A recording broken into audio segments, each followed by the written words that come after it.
Amados irmãos, estou mais uma vez aqui para cumprimentar a palavra de Deus, né?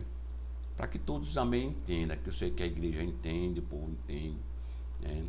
Sobre o livro de Crônicas, entendeu? O livro de Crônicas, no capítulo 1, nós vemos, né? O capítulo 1 e o capítulo 2. No capítulo 1 começa Salomão, quem escreveu o rei Salomão, que é filho do rei Davi, né? E o rei Davi, que era o homem segundo o coração de Deus, que Deus se agradou dele pela sua humildade, por reconhecer o seu pecado e por ser fiel a Deus, entendeu? Deus chamou segundo o coração, homem segundo o coração de Deus. Mas a promessa, Davi tinha um desejo de levantar o templo de Deus, né? Para trazer a arca da aliança para o povo de Israel adorar a Deus, né? E o povo estava desordenados, né? Mas Davi não foi possível restaurar o templo de Deus, o altar de Deus, como ele queria. Mas Deus tinha dito a ele quem iria fazer era o seu filho, né? Salomão. Salomão é um dos escolhidos de Deus para liderar Israel. E a Bíblia nos fala, né, na construção, né, na construção. Fala também, Salomão pede a Deus soberania, né, as forças, riqueza de Salomão. No capítulo 1, Salomão fala, oferece sacrifício a Deus, né? E Salomão pede a Irão, rei de Tiró, que ajude na construção do templo, como seu pai desejava, né? Então, essa palavra que foi lida agora há pouco, né? No capítulo 3, nós vemos, se você ler, você vai saber, a construção do templo começa por Salomão, né? E dá o nome de o começo de Salomão, edifica a casa do Senhor em Jerusalém, no monte Moria, onde o Senhor se sentia mostrado, né? tinha mostrado a Davi, a seu pai, no lugar que Davi tinha preparado na eira de Oma, né?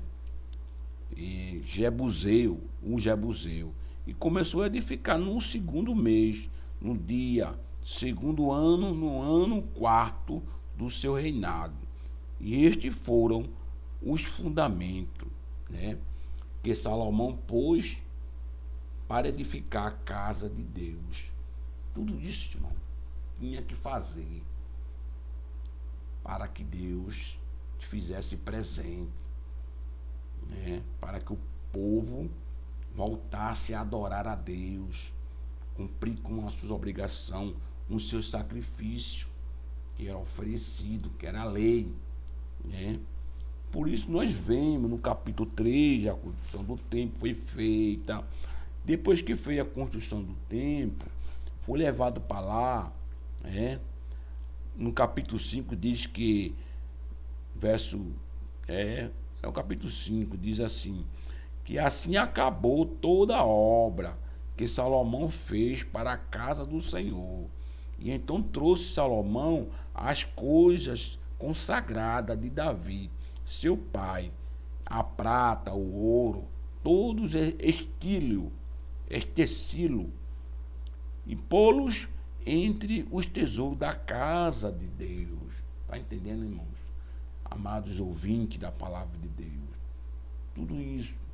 E acerca da levada para a arca, levada para o santuário do templo, né? Por isso que no capítulo tem um 6, que Salomão abençoou o povo e dá graça a Deus de Israel, né? Então disse Deus ao Senhor, então disse Salomão ao Senhor: tem dito que habitarei nas trevas, e eu te tenho edificado uma casa para a morada e um lugar para a tua tenda na habitação, né?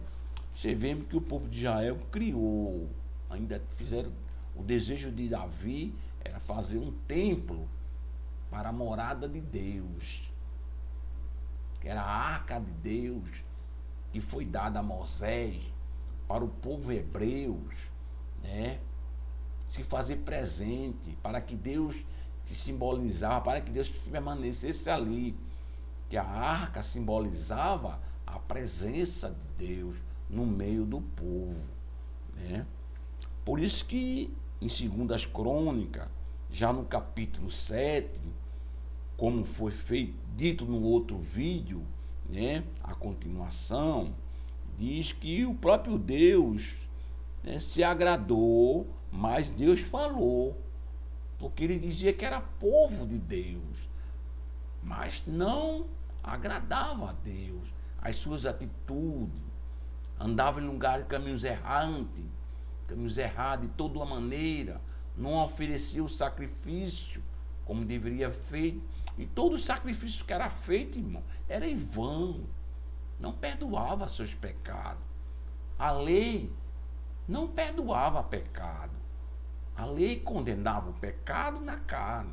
Isso é só a continuação, e tudo isso vocês já sabem, que eu já tenho dito nos outros vídeos, né?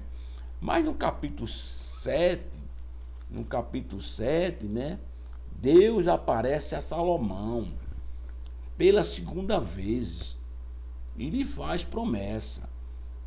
E ele diz assim: Salomão, acabou a casa do Senhor e a casa do rei. Tudo quanto Salomão intentou fazer na casa do Senhor e na sua casa. Ponto. Prosperamente efetuou, né? No versículo 12, no mesmo capítulo 7, diz: o Senhor apareceu de noite a Salomão e disse: ouvi a tua oração e escolhi para mim este lugar para a casa de sacrifício, porque era feito o sacrifício, né? Deus exigia o sacrifício na lei, né?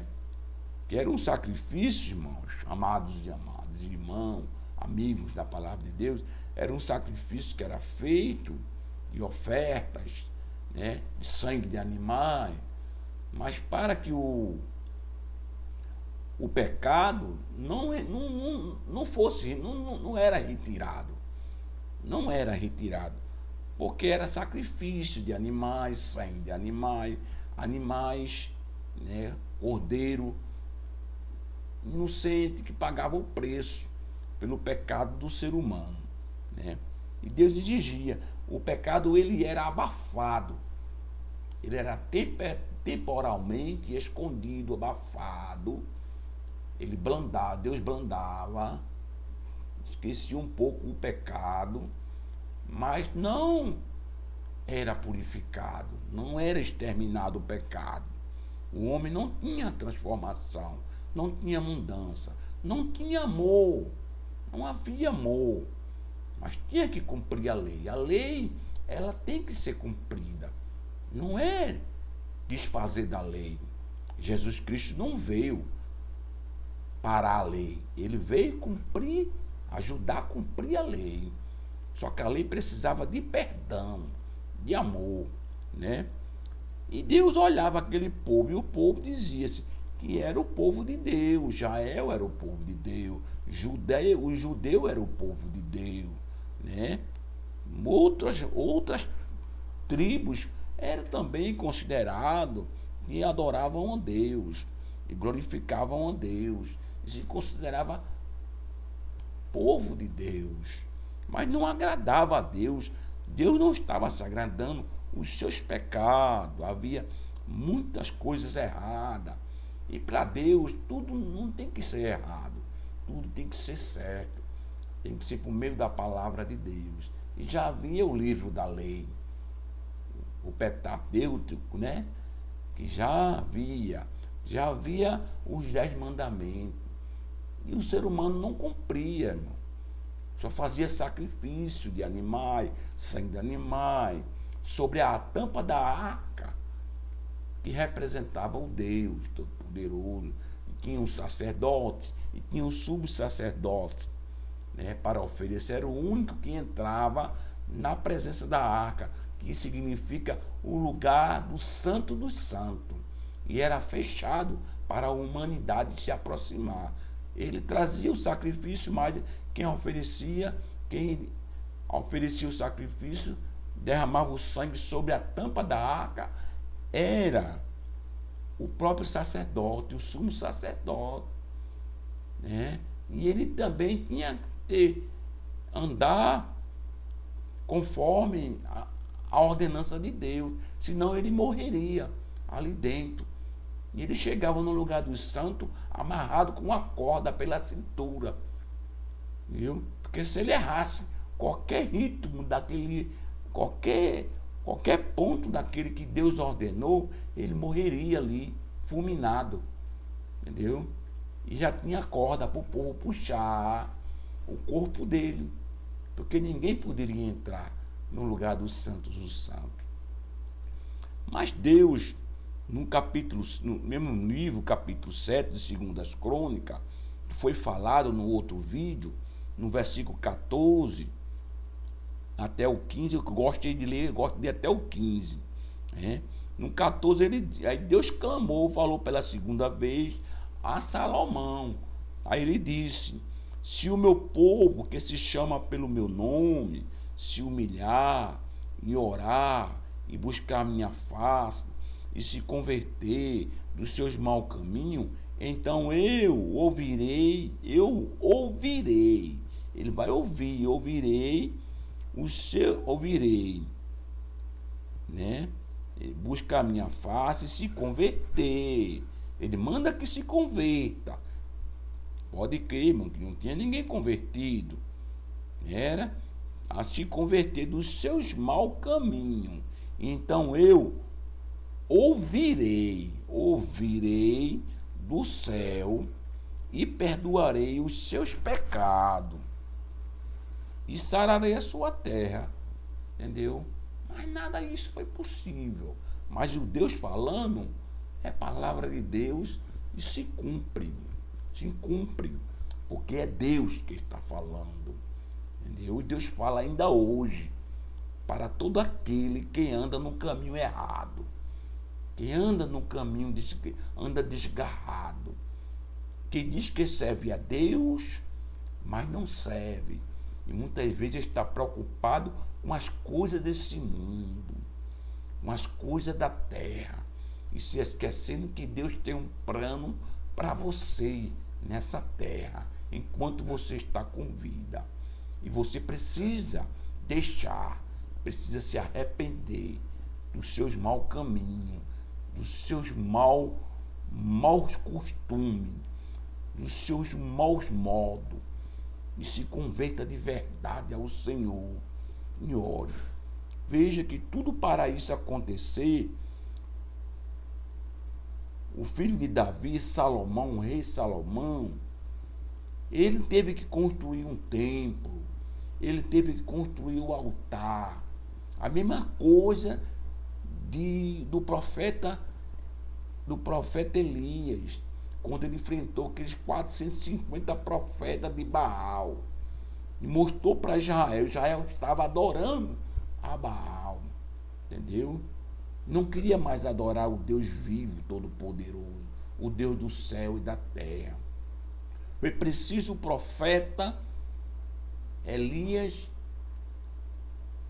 desafiar os profetas de Baal e levantar um altar com 12 pedras. E ali ele desafiou os profetas a clamar por Baal, pelo seu Deus Baal. né? E eles se cortavam, eles se clamavam o dia todo até o meu Deus, sol quente, né? Como a Bíblia diz, que eu não quero chegar nesse, ficar muito profundo, mas um tempo mais na frente eu vou falar a respeito disso, né? E a palavra de Deus diz que quando ele preparou o altar, irmão, Deus apareceu. Ele disse: aquele Deus que responder com fogo, este é o Deus de Israel. Glória a Deus, louvado o nome do Senhor. Assim fez, como Salomão fez, Deus falou com Salomão, né? E Deus disse essa palavra para Salomão, porque Salomão tinha construído o altar e tinha colocado, construído a casa para Deus, que é o templo, né? Todo de ouro, todo de prata, de bronze, né? Tudo que era necessário para fazer, Salomão fez conforme o pai dele tinha ordenado para Deus, né? Mas Salomão, Deus falou a primeira vez com ele, que ele pedisse o que ele queria, ele pediu sabedoria. Na segunda vez, quando ele terminou o altar de Deus, terminou como é que se diz, o templo e o altar, e colocou a arca, Deus se manifestou, ele se apresentou a ele, falou com ele, né? Como diz aqui a palavra, né? E o Senhor apareceu de noite a Salomão e disse: ouvi a tua oração. Entendeu? É quando Deus escuta a oração do crente, é quando Deus escuta a oração daqueles que diz que é povo de Deus, né? E muitas vezes clama, ora, né? E não recebe nenhum sinal. Por quê? Alguma coisa está acontecendo. E é preciso a pessoa voltar ao primeiro amor. É preciso a pessoa, o ser humano, reconhecer, procurar onde é que está o erro, né? Eu só quero mostrar a parte que Deus se apresenta. Antes Deus não falava com Salomão, mas quando Salomão já era, Deus se agradou de Salomão. Na primeira parte, Deus já ouviu Salomão e concedeu a Salomão a sabedoria. E já tinha dito que a Davi, quem iria construir o templo e trazer a arca da aliança, era o seu filho Salomão. Aí o que me chama a atenção é que Deus, para falar, para se manifestar, para nos dar vitória, é necessário que eu e você conserte-se o altar para que Deus fale. Hoje nós estamos mediante a graça de Deus. Nós não estamos mais na lei. Mas a lei continua, mas com a graça, né?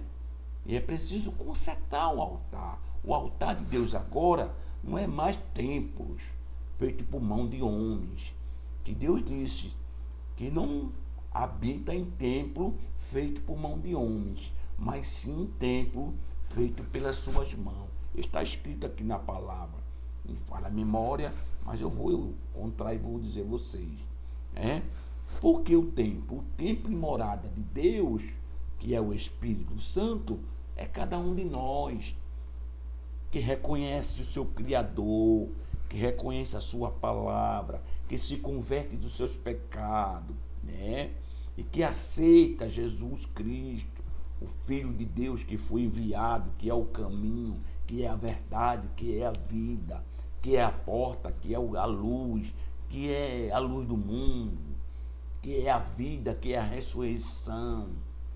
Para todo aquele que crê e confia, ele recebe a comunhão com Deus. Ele entra agora, antes não entrava no santuário dos santos, lugar do santo, mas por meio de Jesus Cristo, do sacrifício na cruz, o véu foi rasgado de cima a baixo, o caminho foi aberto para que o homem, a humanidade, o ser humano, mesmo estando errado, mesmo estando em pecado, mesmo estando todo podre, sujo, todo afastado, todo afastado da comunidade, da sociedade, que ninguém dê mais valor, que não preste para nada. Essas pessoas Deus quer todos eles. Deus os ama, né?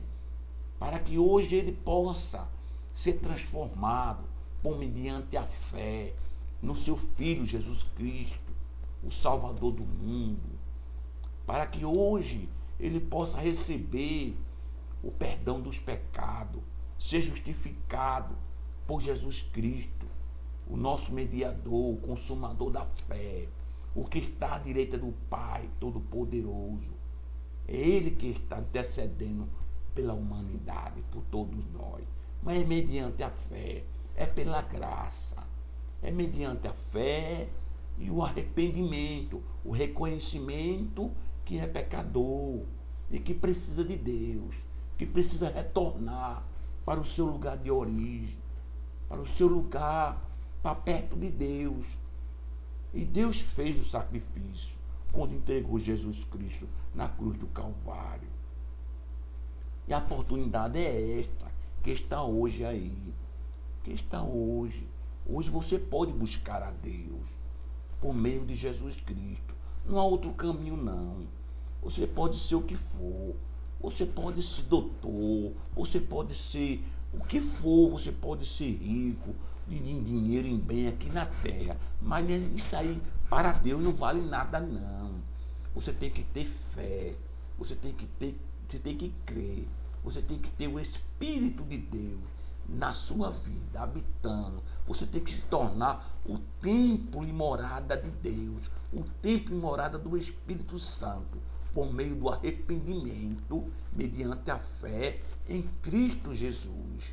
Essa é a palavra para você, para que se arrependa, mude os seus modos de vida. É assim, só assim você está fazendo como o profeta Elias, que desafiou aqueles profetas. Primeiro ele construiu, ele preparou o altar. O altar tem que estar preparado. O altar é de Deus. O altar não é de homem, não. O altar não é de ser humano, não. De homem, não. O altar é de Deus. E o altar só pode adorar a Deus. É o Espírito Santo que está nele. É Deus que está dentro de cada um, de todo aquele que se rende a Deus e recebe Cristo como seu Salvador. Ele se torna o altar de Deus, do Espírito Santo. Mas não é de homem, não. Existe homem aí criando templos e colocando homens em cima do altar, materialmente. Mas o altar que eu estou falando é o altar espiritual. É o altar dentro de nós. É a transformação, é a mudança, é a regeneração, é o nascimento novo, para poder ver o reino do céu, para poder entrar no reino de Deus. É por meio do nascimento. Tem que nascer de novo, ser transformado, mudado. Tem que ser outra criatura, outra pessoa, por fé e por meio do Espírito Santo. Porque o Espírito é Espírito e a carne é carne. Então quem é de Deus busca o Espírito, busca a Deus, busca o Espírito em verdade. Como Jesus falou no livro de João, capítulo 4, versículo 24, Jesus disse que Deus procura os verdadeiros adoradores. E os adoradores de Deus adorarão a Deus em espírito e em verdade. Receba essa palavra e se converta e entregue sua vida para Jesus. E seja feliz e sinta o poder de Deus na sua vida, na sua alma. E seja feliz. Que Deus abençoe. Amém. Glória a Deus.